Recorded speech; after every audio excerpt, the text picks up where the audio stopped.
Live from Copenhagen, Leonor's wedding of the century. Everyone thought they knew how royal weddings unfold. The pomp, the protocol, the predictable perfection. But not today, not in Copenhagen, not with Princess Leonor, because what happened here rewrote every royal rule the world believed was unshakable. And once you hear what unfolded inside these ancient Danish walls, you'll never look at royal love the same way again. Copenhagen wakes before the sun, as though the entire city senses something historic rising with the light. The air is cold, crisp, touched with a silver-blue glow that mirrors the quiet anticipation settling over its narrow streets. Locals stand wrapped in scarves and flags, their breath drifting into the dawn like soft clouds of hope. And then the bells begin. Not soft, not ceremonial, but powerful, resonant, layered with history. They echo through the royal quarter, brushing against the stone facades of palaces that have witnessed centuries of triumph, sorrow, and change. Yet none of those moments feel as heavy, as charged, as the moment unfolding now. Because today, Princess Leonor of Spain is not just walking toward her future. She is walking into the pages of European history, carrying the weight of two monarchies in her steps, the expectations of millions in her heartbeat, and a love story that feels impossible, improbable, and irresistibly human. People traveled from Spain, Denmark, Norway, the UK, the US. Some slept on the streets. Some flew overnight. Some whispered they came because they wanted to witness the day royalty became real again. But even they could not predict what was coming. Inside the cathedral, candles burn like captured stars. Their soft flames dance against marble pillars and velvet banners embroidered with royal crests. Every thread glows. Every shadow breathes. Every guest sits stiff, silent, waiting. And then the first curiosity loop begins. Why Copenhagen? Why would the future Queen of Spain choose to marry in a foreign city when Madrid holds every symbol of her dynasty?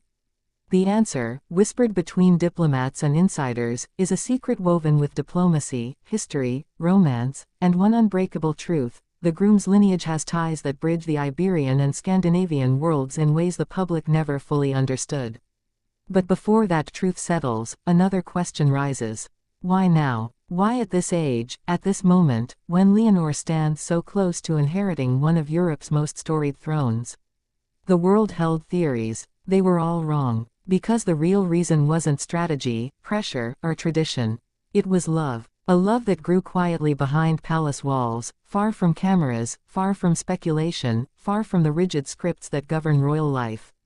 But the cathedral doors do not wait for theories. They open, and the crowd gasps. First enters the Spanish royal family.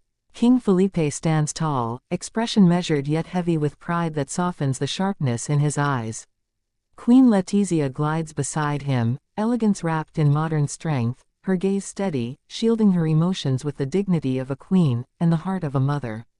Behind them, Infanta Sofia. More grown, more radiant, and more protective of her sister than the world realizes.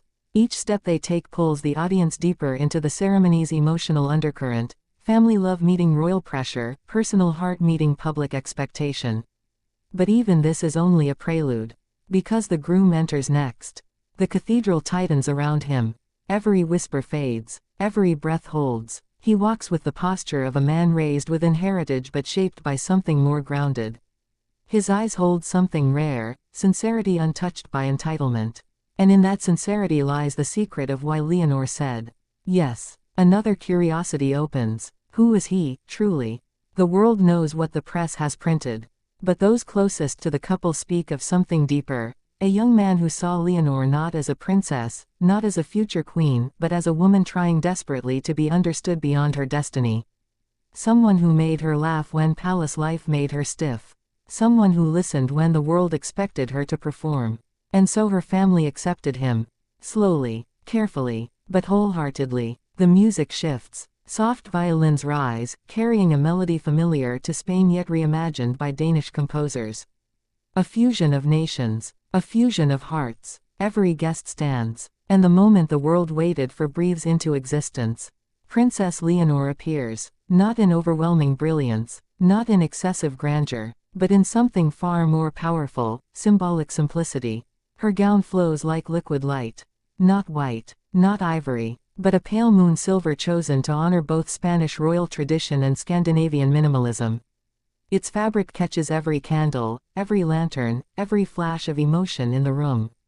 People begin to cry without understanding why. Maybe it is the purity of the design. Maybe it is the weight of the moment. Maybe it is the sight of the young woman who carried an entire nation's expectations and still found space in her heart to choose love. She walks slowly, each step steady yet delicate, each movement echoing the balance she has lived her entire life: duty and desire, crown and heart, country and self. Queen Letizia wipes a tear. King Felipe tries not to. The groom watches her with an expression that makes even the cold marble seem warm. He looks at her as though the world has paused just to allow him this single miracle. Curiosity deepens. What promises have they made in private? What fears did they overcome to reach this isle? What sacrifices did Leonor make that the public never saw? The answers begin to surface as the ceremony unfolds. The priest speaks of unity not as tradition, but as partnership. He speaks of love not as ceremony, but as courage. He speaks of future not as burden, but as a kingdom built on shared humanity. Leonor listens with steady eyes, but inside her heart pulses with memories the world will never hear. Nights she cried over pressure she couldn't voice. Days she questioned if she could ever belong to herself. Moments she felt trapped between the girl she once was and the queen she must become. And then, moments when she realized love could anchor her through it all. Her vows begin. Her voice trembles once, only once, before finding a strength that fills the cathedral.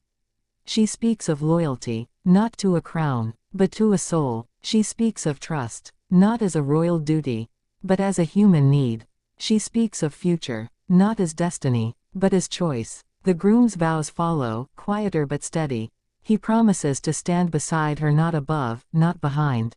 He promises to protect her voice when the world tries to shape it. He promises to remind her she is human before she is queen. The cathedral breathes as though alive. The rings are exchanged, glowing under candlelight, simple yet symbolic, crafted from metals representing both nations.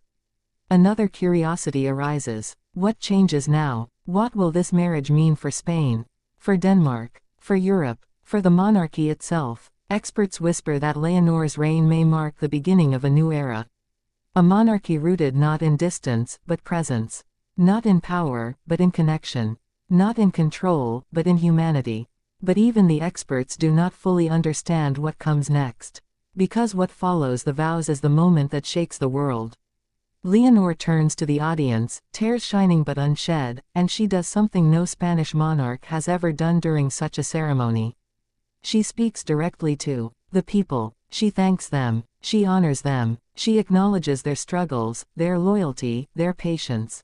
She promises to serve with a heart that remains open, not guarded. The cathedral freezes. It is not applause. Applause would be too small. It is a wave of emotion, raw and unfiltered, rising from hundreds of people who suddenly realize they are witnessing the birth of a queen unlike any before. As the couple walks out together, hand in hand, the bells thunder again, louder, brighter, alive. Outside, Copenhagen explodes with cheers. Flags wave, chambers flash, children climb onto their parents' shoulders to glimpse the new royal era being born before their eyes. And yet, another curiosity remains. What now waits beyond these palace walls? The answer unfolds as the carriage rolls forward. Spain sees its future. Denmark sees its connection. Europe sees its hope. And the world sees a love story powerful enough to shift centuries of tradition. But inside the carriage, hidden from millions of eyes, Leonor and her husband share a moment no camera can capture. A whispered promise. A soft laugh. A breath of relief. A recognition that the hardest part is still ahead, but they will walk it together. The streets roar with celebration. The palace prepares for the greatest reception in modern royal history. And yet, the greatest truth is the simplest one. Today was not about crowns, nor countries, nor alliances. It was about love. A love strong enough to rewrite expectations. A love brave enough to withstand the weight of kingdoms. A love beautiful enough to make the world stop, listen, and dream again.